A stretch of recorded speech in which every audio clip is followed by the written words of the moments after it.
Welcome to the monthly webinar series for the Massachusetts AI and Technology Center for Connected Care in Aging and Alzheimer's Disease. My name is David Paquette. I serve as the Associate Director of Research, where I manage our pilot program and help us organize this webinar series.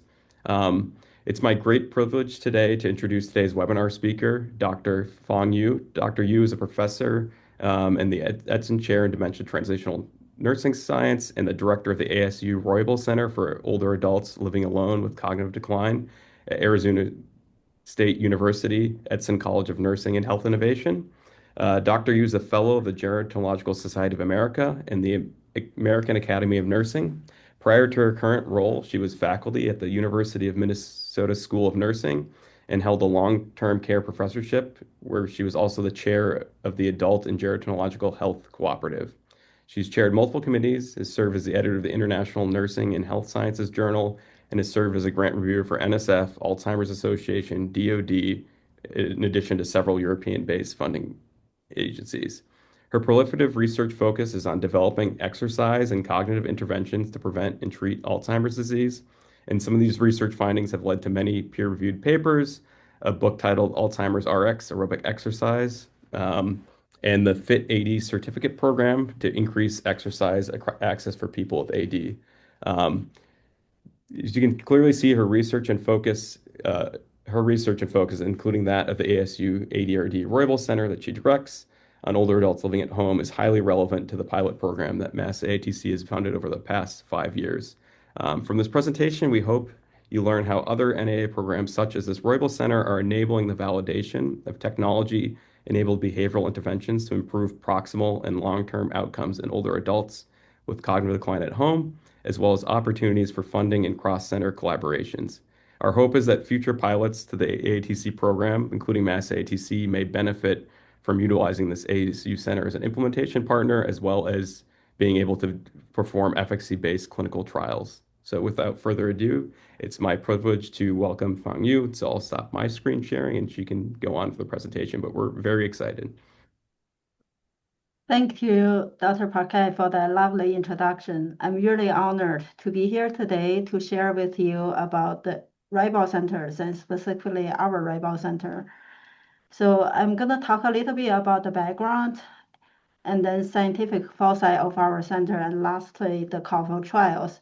But my main talk will be focusing on number 2, the scientific foresight. So our Roybal Center, the full title is listed here. We're really focusing on technology-enabled behavioral and lifestyle change interventions to delay Alzheimer's disease and improve quality of life for this population. So a little bit about the Roybal centers. There are actually 15 Roybal centers.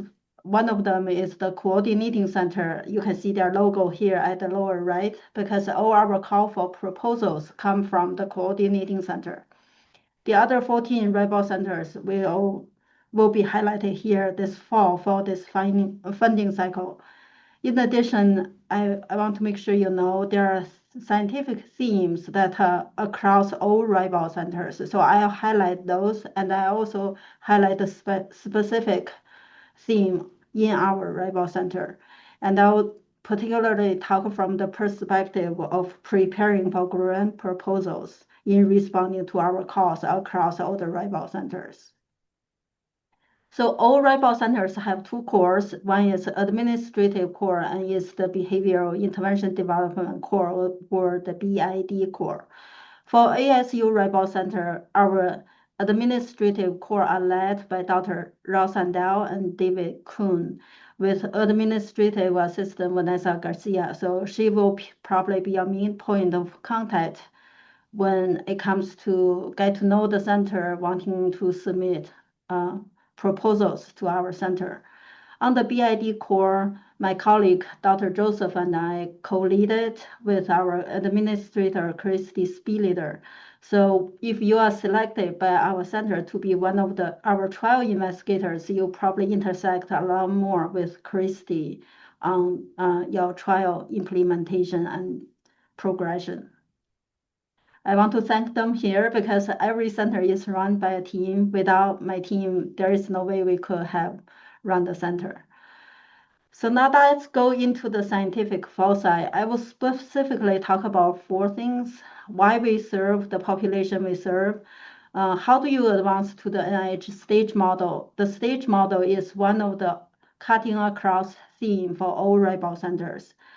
And the third, mechanism and technology-driven interventions. And the mechanism side of intervention is also another cross-cutting theme across all Roybal centers.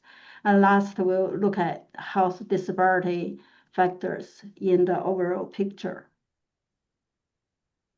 So why do we serve people living alone with cognitive decline? So when we talk about Alzheimer's disease and cognitive decline, we know that Alzheimer's pathology developed over decades. The initial symptomology is a subjective cognitive decline that people realize they have some cognitive decline. And then if they progress and begin to have objective evidence of cognitive impairment based on clinical neuropsychological testing, then they have cognitive impairment. So this picture shows this population who have cognitive impairment, either with mild cognitive impairment or AD dementia. So for this population, we know about a third of them actually live alone. So that's a large number thinking about it. That comes to almost 4.3 million people in the United States. And then if we uptrack to the subjective cognitive decline phase, when people don't have objective impairment yet, here is a national map of the percentage of people who are living alone with subjective cognitive decline. So you can see various state benchmark, but for Arizona, we are close to 30%. And some states, they are trending actually over 50% in this living alone with subjective cognitive decline population. So for our Roybal Center, we actually cover this whole spectrum of population from people with subjective cognitive decline to advanced dementia. So you can propose along this spectrum, but you do need to specify which specific phases of Alzheimer's disease you are working with, and you have to have clearly identified clinical criteria to categorize your population to improve the homogeneity of your study population. And sometimes people actually work with cognitive impairment broadly, meaning mild cognitive impairment and AD dementia. So that's totally fine as long as you can scientifically justify why your intervention will work for this combined population as well. So sometimes when people write grant proposals, they focus a lot on the prevalence of Alzheimer's disease or SCD, and then how bad they are in terms of health outcomes they experienced, which is nothing wrong. You do need to highlight that, but that highlight shouldn't constitute too much of your significance. Your significance should really focus on the gaps related to your intervention, why your intervention will address a specific problem unique to this population, and why it will be potentially successful and scalable down the road. So make sure you highlight those significance specifically. So now let's move on to the NIH stage model. So the NIH stage model actually came from an early model just called the stage model. Why it come about is because we realized, well, scientists and also policymakers realized after all decades of research and proliferations of behavioral intervention research, often the intervention is in a black box. We don't really know why it worked, how it worked. And even for the trial interventions that have been shown efficacy in research settings, when we try to scale them, they fail to scale. So those findings coalesced to support the emergence of the stage model, and then later on the stage model built further on to the NIH stage model. So the purpose is really to build maximally potent and maximally implementable behavioral interventions. So the model is really very simple when you look at a glance. It has 6 stages from stage 0 to stage 5. As you can see, nothing on here probably is surprising. Is basic science research looking at mechanisms of interventions. And then we generate interventions for humans, we refine them, we test them via efficacy testing, either within a research setting by researchers in stage 2, or we do it in community settings by community providers in stage 3. And stage 4 is the real world efficacy test, effectiveness testing, and then we do the implementation and dissemination in stage 5. So all Roybal Center research trials have to be guided by this model. But when you dive deeper, you're gonna love this model. At least I love this model. I use it in my personal work because it's highly flexible. It's not prescriptive. Because when you think about stage 0 to stage 5, you may be thinking, oh, you progress linearly from 0 to 5. That's not true, actually. It's flexible. You can move to stage 1, for example, from this figure, you can see from later stages to back to stage 1 because your findings indicate you need to refine your interventions, or maybe your intervention components are not correctly set up. You go back to stage 1. And you can also go from an earlier stage to much later stage, bypassing some of the middle stages. Some of my work, I also use a hybrid approach, like it could be a stage 3 slash stage 4 combined together to do a hybrid model. So it's super nice, super easy to use for that purposes. But you do have to specify in your grant application what stage you are truly targeting with your current trial, and then how findings from this stage will lead you to the next stage of work, which may be a repetition of your current stage, or it could move you to the next stage that's appropriate. So in writing up grant proposals, researchers tend to be very optimistic, saying, okay, the results from this trial will lead us to a stage 4 implementation dissemination research. But researchers are not paying enough attention to say, what if the results are not in the way you hypothesized? What are you gonna learn? How that learning will help advance the field and the science. So talking about both positive and negative potentials will build a stronger proposal so people can see that you actually think through the potential results from your current work to move the science forward. Next, I want to talk about this mechanism-driven and also technology-driven interventions. So as I've said before, mechanism-driven is a requirement across all Roybal centers. So traditionally, when we design interventions, we design it and then we test it in a traditional efficacy trial, and then we look at the outcomes. What's missing in this picture is this mechanistic aspects of the intervention. So in this round of Roybal centers, all centers are charged to look at the mechanistic targets. As a matter of fact, if you look at the templates for applications, you're going to see a lot of space devoted to describing your intervention and how it works in terms of mechanisms to influence the outcome you are trying to influence. So what are mechanisms? There are multiple ways you can think about mechanisms. The first one is definitely you can look at it from mechanism of behavioral change perspective, since the Roybal centers are supporting behavioral interventions. So those could, for example, the common broad concepts are self-regulation, stress reactivity, and stress resilience, and interpersonal and social processes. However, one of the limitations of many of the trials even submitted to our center, we found out that they have very limited measurement or engagement of their mechanistic targets. Many of their proposed mechanisms, there is a lack of theoretical support to say why that intervention will affect self-regulation and why self-regulation will improve the downstream outcomes. So for example, if you're going to engage the mechanistic targets in your significance, you probably need to describe the current state of science, how the intervention is affecting those mechanistic targets. So this arrow from intervention to mechanistic target, what do we know about this?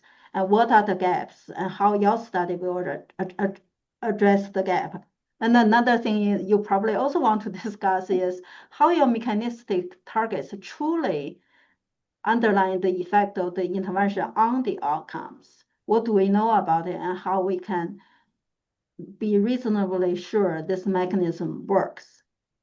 And this is particularly true if you're going to propose a trial that's going to have multiple intervention components.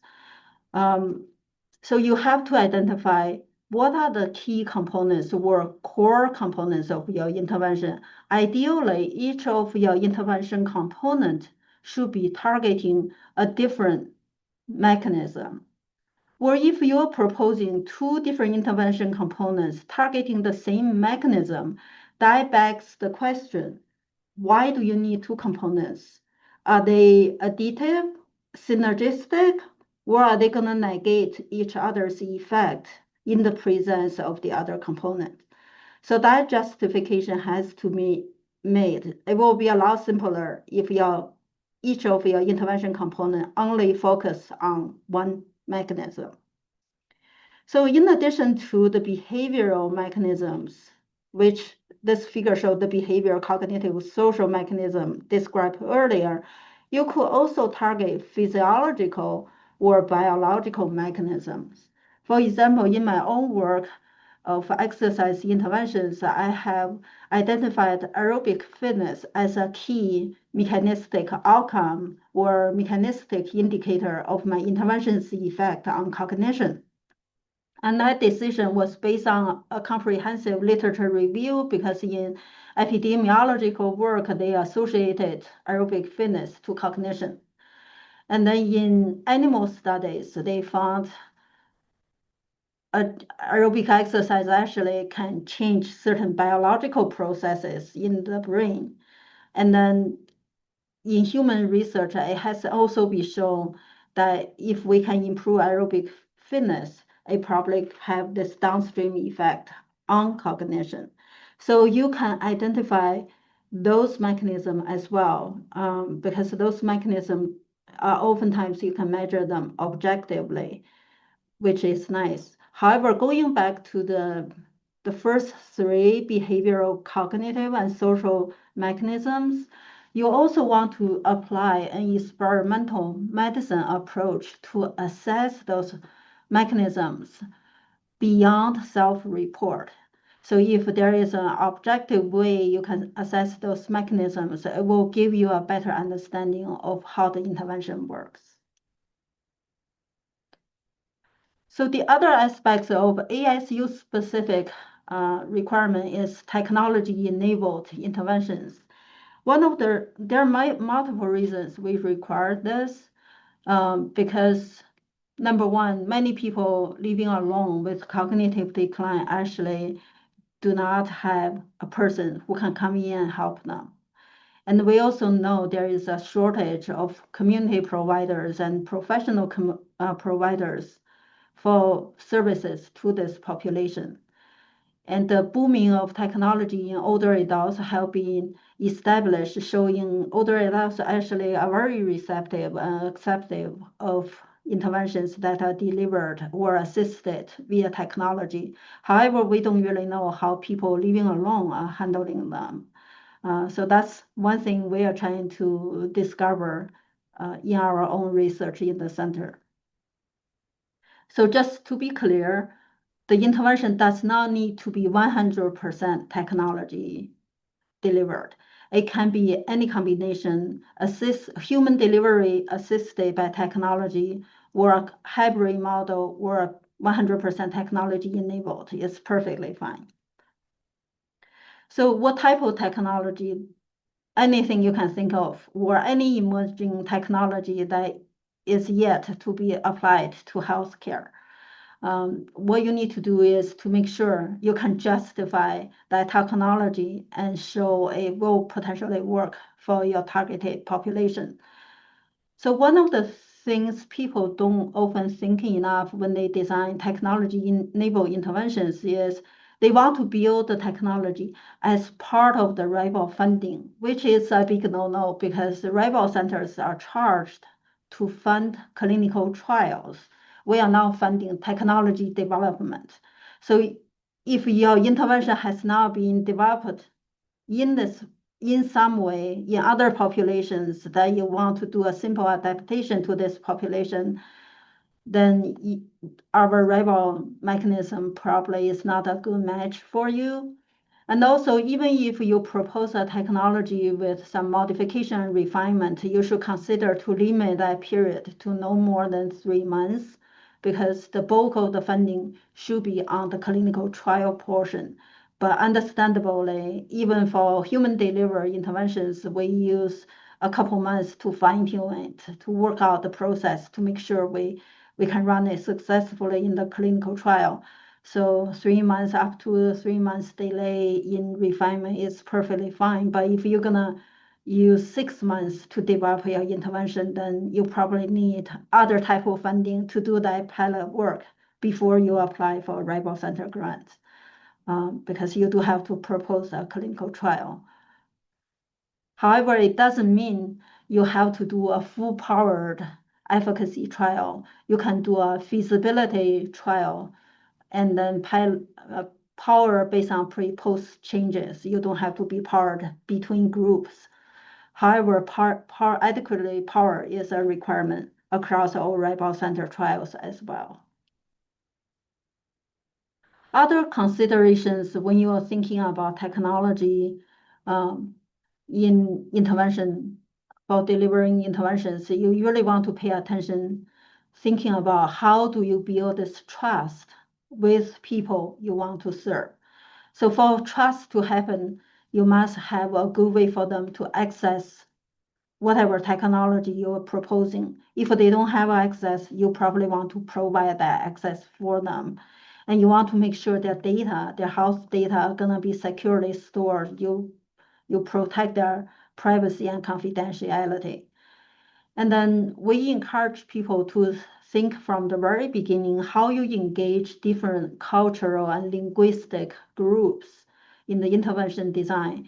I mean, sometimes people usually develop an intervention for English speaking or predominantly English speaking population, and then they try to adapt it to different linguistic and cultural changes.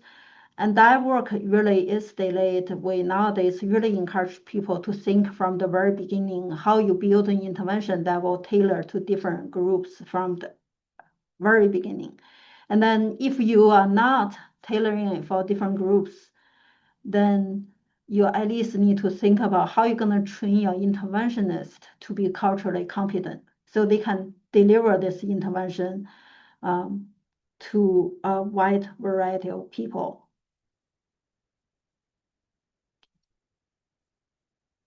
Last, I want to look at the health disparity factors that you ought to consider. We encourage every trial to think about which level or how many levels of factors you want to consider. We want it to be feasible. You want to propose something you can feasibly do, but also that will help you to perform additional secondary analysis to help you better understand what's happening with different groups to better refine your intervention in the next stage. So none of those factors probably are surprising to you. So you can decide how you want to target it and how you want to incorporate it within your own study. So I want to go over a little bit, why do we care about those health disparity factors? This slide, the message from this slide is really to show that living alone is very prevalent by gender.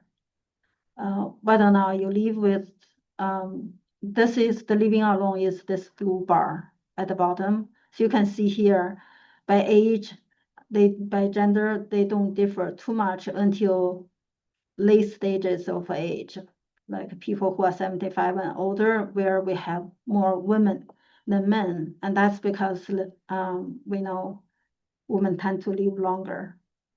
And then if we look at the distribution of living alone across different ethnic and racial groups, this again shows you is really becoming more and more common across all groups. And this is old data. The newer data will show an increase on different ethnic groups here as well. So because of those reasons, there is a good reason why you want to incorporate some of the health disparity factors in your trial design.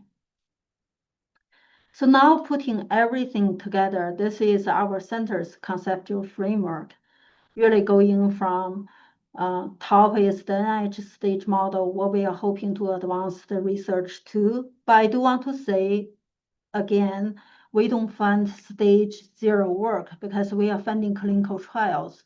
Clinical trials are done in human beings, just to be clear. So stage 1, again, is mechanism development, intervention testing in animal models.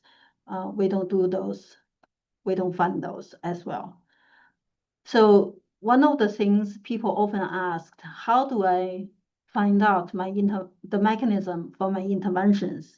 And that's really the literature, as I alluded to early in my own work, you do the literature review to see, okay, how did this intervention work in basic science? What epidemiological study have shown as potential mediators or moderators for those type of interventions? And that's how you derive it. But if you're in an area of research, there is really not much in stage 0 evidence, then the next thing you can do is to look at the behavior change conceptual frameworks and theories and use the theory as a guiding way to help you identify the mechanism and design your interventions to target those specific mechanisms. So those are the mechanistic aspects. So basically from left, you design your intervention however enabled by technology, and then you target either mechanism behavior change here, or you target some biological mechanisms, both of which will mediate the effect on your behavior and lifestyle factors. For example, if you want to improve people's physical activity, that will be your lifestyle behavior. Or you want to improve people's sleep, help them eat better diet, those will be the lifestyle behavioral change factors you want to look at.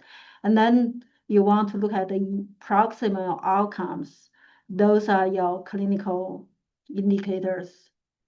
So it could be cognition, it could be functional status, it could emotional well-being, psychological well-being, however it feeds into your intervention, how you think it works, with the downstream long-term goal of delaying ADHD onset, progression, nursing home placement, reduce health expenses, etc., etc. All this is couched within the health influencing or health disparity factors. So if you design your own conceptual framework, I strongly encourage you to look at ours and to map out yours based on those major concepts and constructs and relationships. So last, I want to talk a little bit about the clinical trials. So all the Roybal centers started in 2024. So we had 2 trials funded at that time already. Our 3, 4, 5, 6, 7, 8 have all been funded. So we are looking at the last call for trials this year. And the Roybal Coordinating Center is organizing the overall release of call for trials. We anticipate to probably fund 4 trials or maybe more. It depends on how much money we get, how much we have left. But 4 is what we are targeting at this moment.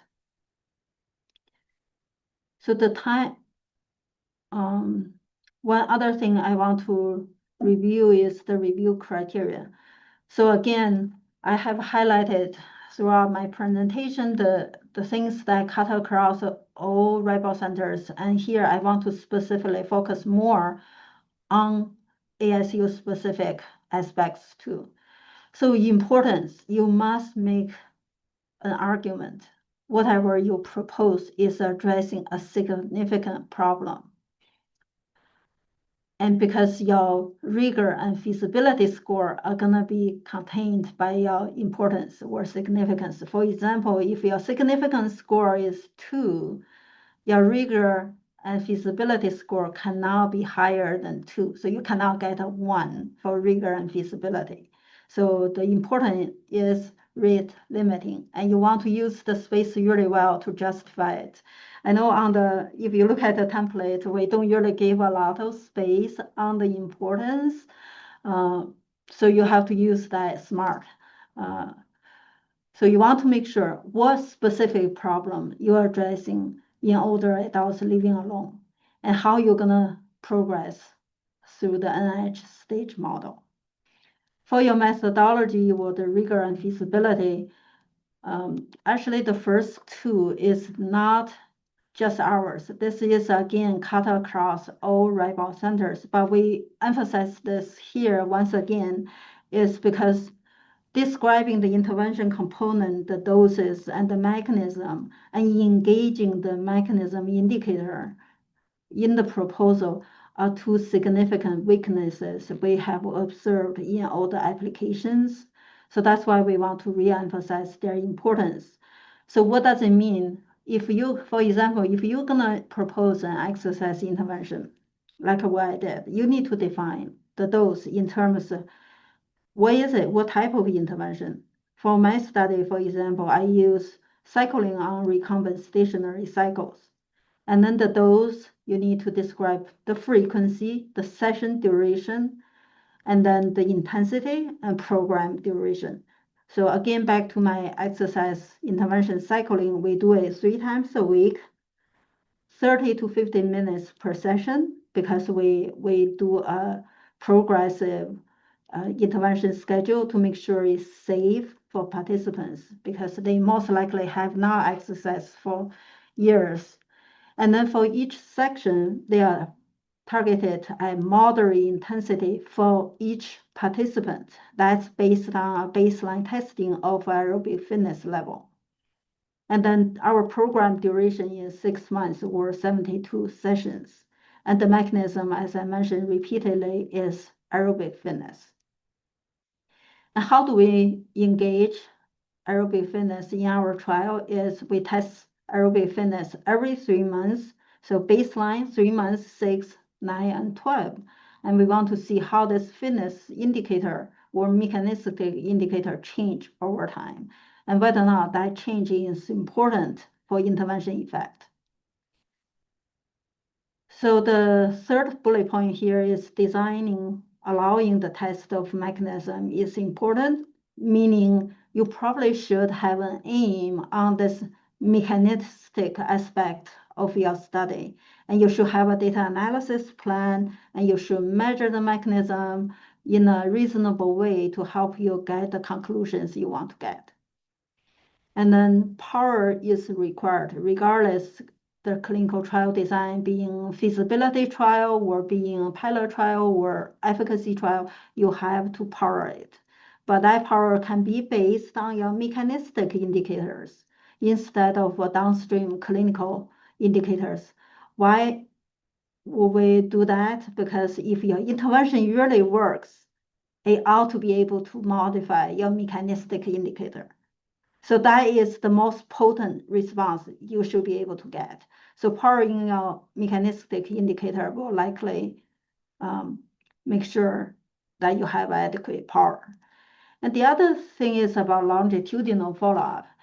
This is, most people propose this, thinking it will make their study stronger. However, that really depends on the stage. If you're proposing a stage 1B pilot trial, that follow-up, regardless of how long, is probably a moot point because you're not even able to change your clinical outcomes. So what are you going to see in the long run?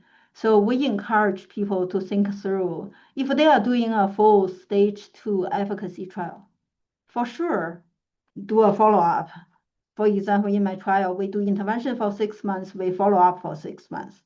But if you are early stages, that follow-up is not going to generate meaningful information. The last piece is about expertise and resources. So we are funding independent investigators, including early stage.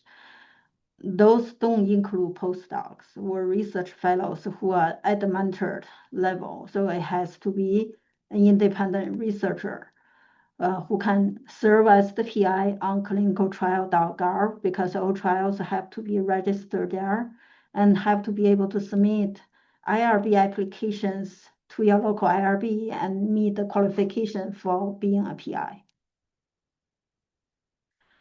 This is a timeline of last cycle, but I want to put it out here just to give you a sense what's still roughly around this what time.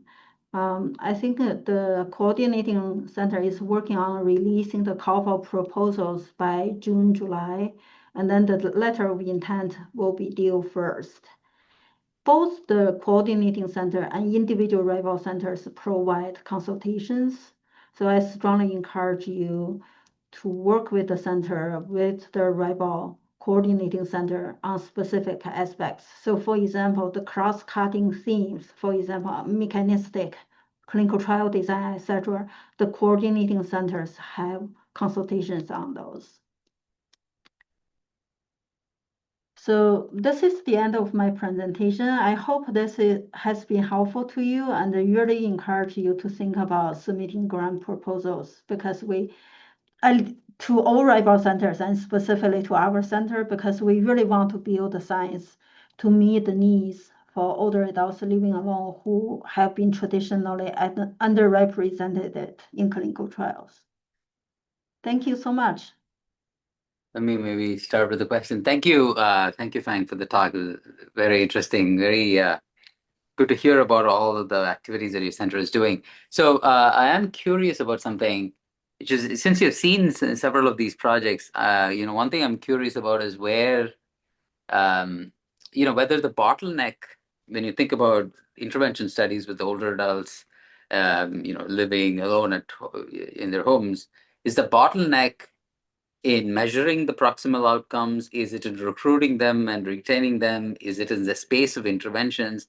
Because I can imagine all of these possibilities, right? You can deploy an intervention, but you may not know whether it works or not. And it might be the measurement problem of knowing what's actually happening that's the problem. Or it could be just the retention part and recruitment, which we've struggled with quite a bit as well. And it could be that's a problem, or it could be the space of interventions that actually work in the home. So I'm just curious where you see the biggest bottlenecks in this. Thank you for that question. I think actually you answered your questions already, but I'm going to highlight it. The bottleneck is really engaging end user in the intervention design. So many of the existing interventions, people trying to apply them to this population without knowing, do they even see this as useful, right? If it's not useful, why use it? So I would strongly encourage anyone thinking of working on intervention development, working with the end users, with your participant. You can form a community advisory board of people from representative groups like your community partners or older adults living alone. Talk to them. I have an intervention that's going to target medication management. Here's what I'm thinking. What do you think? Get their feedback before you devote the time and energy into designing something and then bring it to them to say, oh, hey, I have this intervention. I want to test it with you. I think that will be the best strategy. That's the major bottleneck. Yeah. No, let me just add to that. I agree completely. And I think one thing that's missing is, at least for the technology folks, is sort of best practices. Because there's so many emerging technology interventions potentially, especially, you could put voice-based LLMs and there's just an enormous amount of activity there. And just what do people do to, like, if there are best practices from the domain experts as to how one would even go about this, what works, what safety questions to ask, how to think about this. I think that would be very valuable. Well, if I heard you correctly, you were asking for people who are not in human research, for example, who are not in human intervention research, technologists, how do you go about it? I would strongly encourage a partnership with academic researchers because the researchers, they know the population they have been working with, right? So they are knowledgeable, and they also know if they have done intervention work, then they know the in and outs of running studies, etc.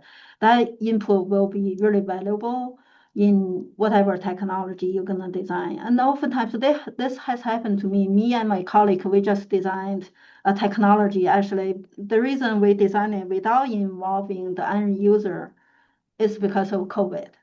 Mm.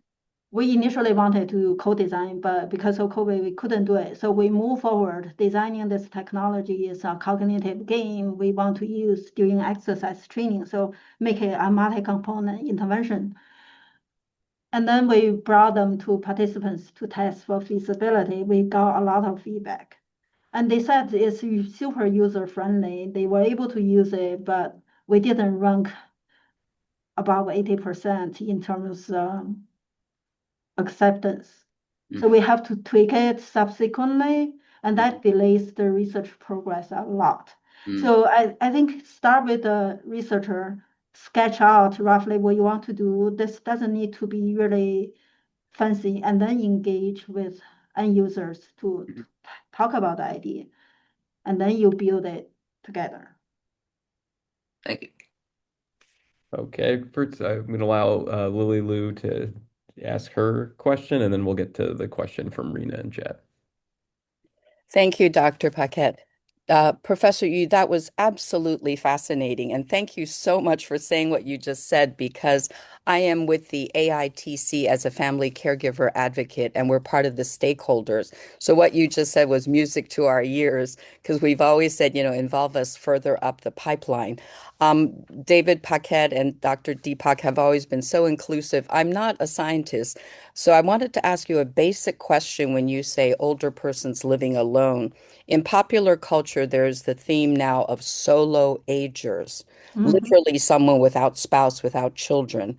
So are these folks that not you, but the program looks at, are they living alone as solo agers, or do have some sort of intergenerational connection by blood or by friendship? And then the last thing is to think about demographic change with the concept of gray divorce, how people after 30, 40, almost 50 years are divorcing, and what that will mean for the population that we're looking at. So please kindly help me as a layman understand when you say, older persons living alone. Thank you so much. Oh, thank you. You really asked the million-dollar question, because our team debated this long and hard. So in general, we define living alone as anyone who live by themselves.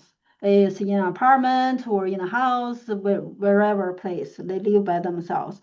We then capture them by knowing, do they have someone now living with them, like family, friends, and we want to know how far they are from them. If they need emergency help, are there people available to help them? And then we also want to understand the dynamic changing in their living arrangement. As you mentioned, people may start living with a spouse, and then spouse moved out, get divorced, or passed away, they become living alone. So we actually are launching a study called Study of Living Arrangement by our center. Study of living arrangement over solar. We want to look at how those dynamic changes in living situations are affecting their lifestyle behaviors. How are they affecting, for example, lifestyle behavior in terms of physical activity, sedentary behavior, sleep, diet, stress, all those factors that have been shown to be risk factors for Alzheimer's disease. I think it will be really enriching to help us better understand this population. And I also agree the solo agers is a trend, right? I often joke with my husband, if we ever get divorced or you passed away, I will never remarry. I probably will be a solo ager myself. So that dynamic change is super, super important to understand, because it's a choice for many people, especially younger generations who are going to enter into middle adulthood. They chose to be alone. I just read some statistics recently saying in some countries, like almost 10 to 35% decided to live alone for this and that reasons. For example, in Japan, people chose not to get married. They chose not to even be dating. They're just by themselves. And then how do we take care of them? That fall into our theme. Like we want to understand how to take care of people like that too. Well, I hope that in your intake forms there is a deeper dive into their arrangements because I think that would be very instructive. And because I'm a Mandarin speaking person, is there a word for solo ager in Chinese or any other people on with other languages? Are we making that a term of art across the globe? There is a word. It's called 独居. Oh God, I'm now totally depressed. Oh. Yeah, there is a word. Thank you. Thanks, Lily. And a question from the chat from Rena Silla, which says, from a clinical nursing perspective, how can technology-enabled interventions for older adults living alone with cognitive decline be integrated into daily care routines, and which outcomes best reflect real-world effectiveness in patient engagement? So I guess it's two questions Oh in. man, I think that is such a loaded question, and it's my dream that we can actually figure something out quickly.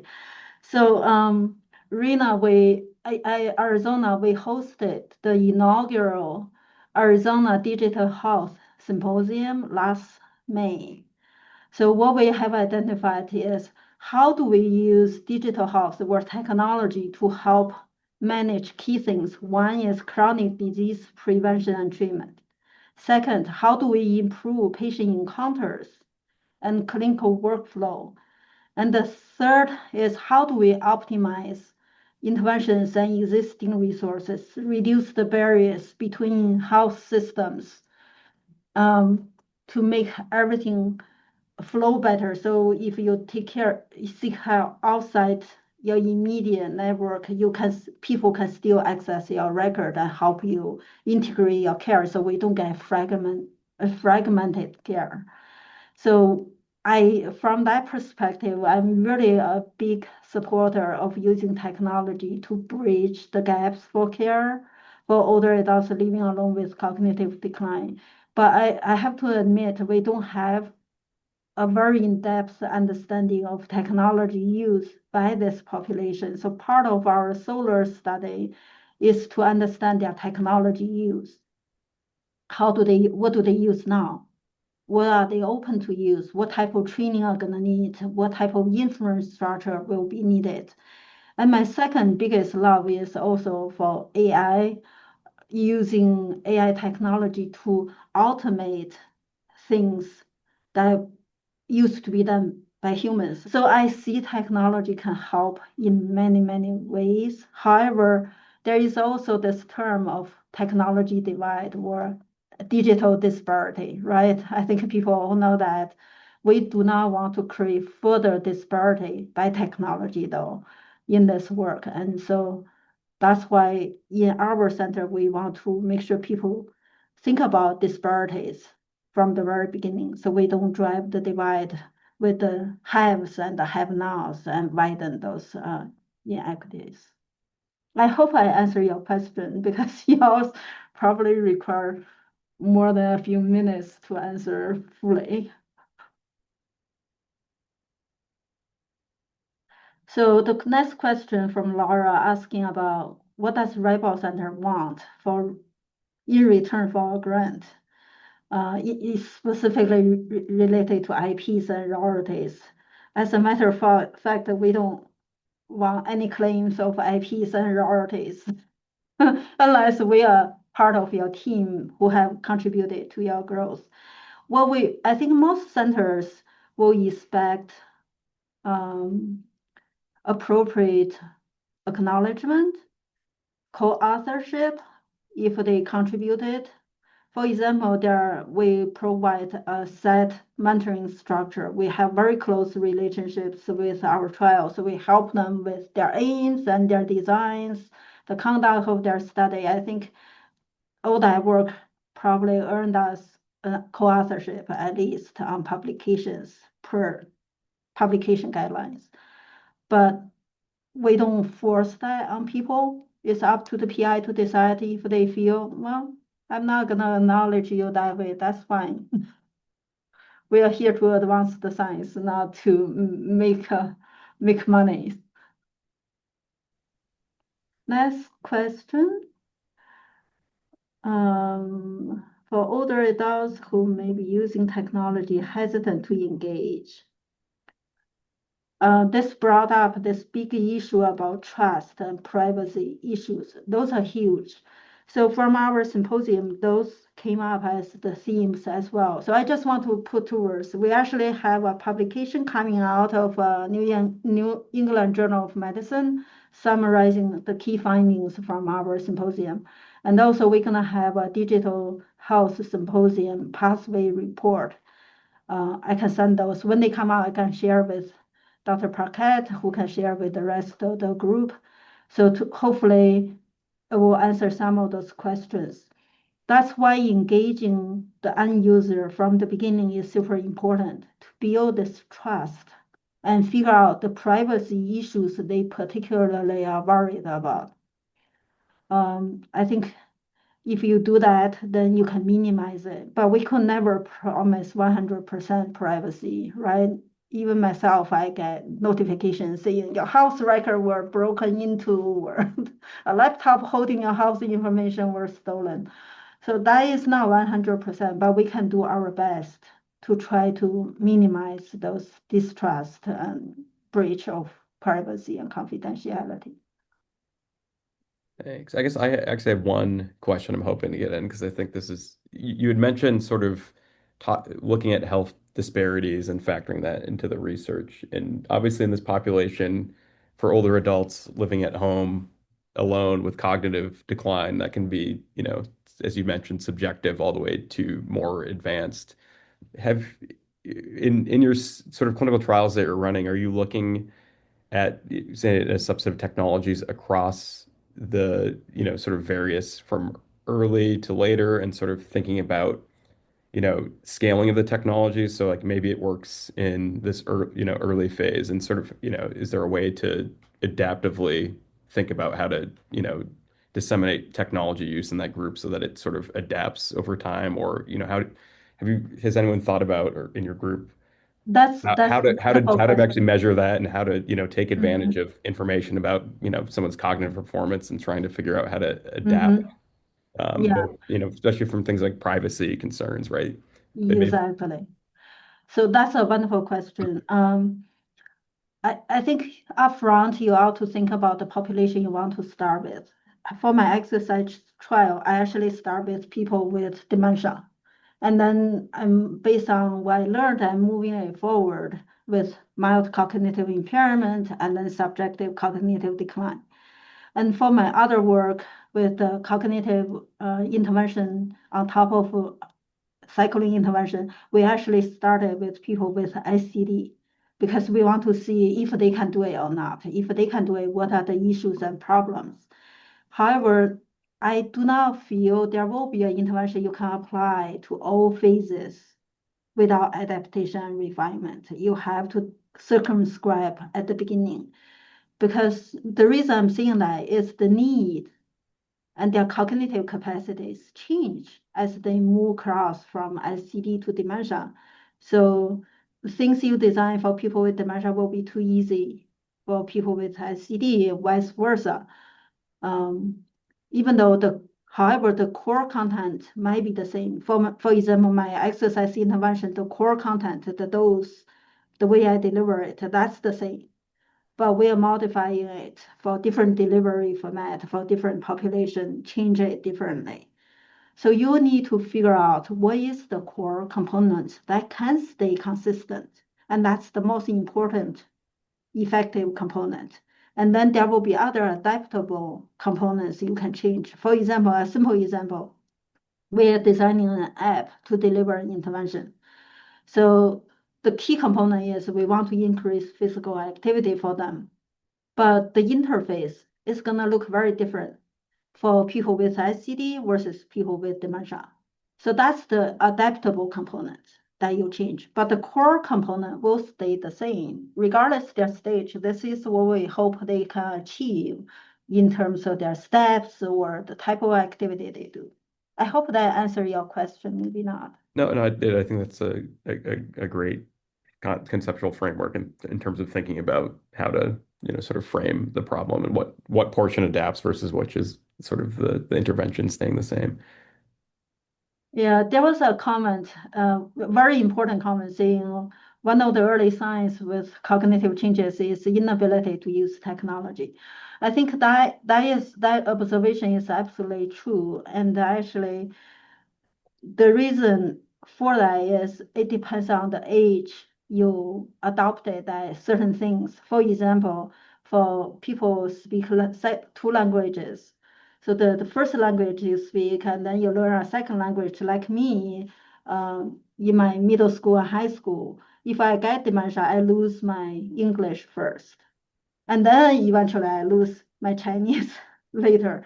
So there is when you acquired this ability or capability is important. So this example for losing the ability to use technology may be the fact that this person probably started to use technology much later in life. So when they have cognitive impairment, they lose it, which is part of the reason we really want to embed technology early on to make sure people use it fluently. And then when cognitive decline comes, they can still use it, right, to fulfill the needs of their care or whatever they want to fulfill.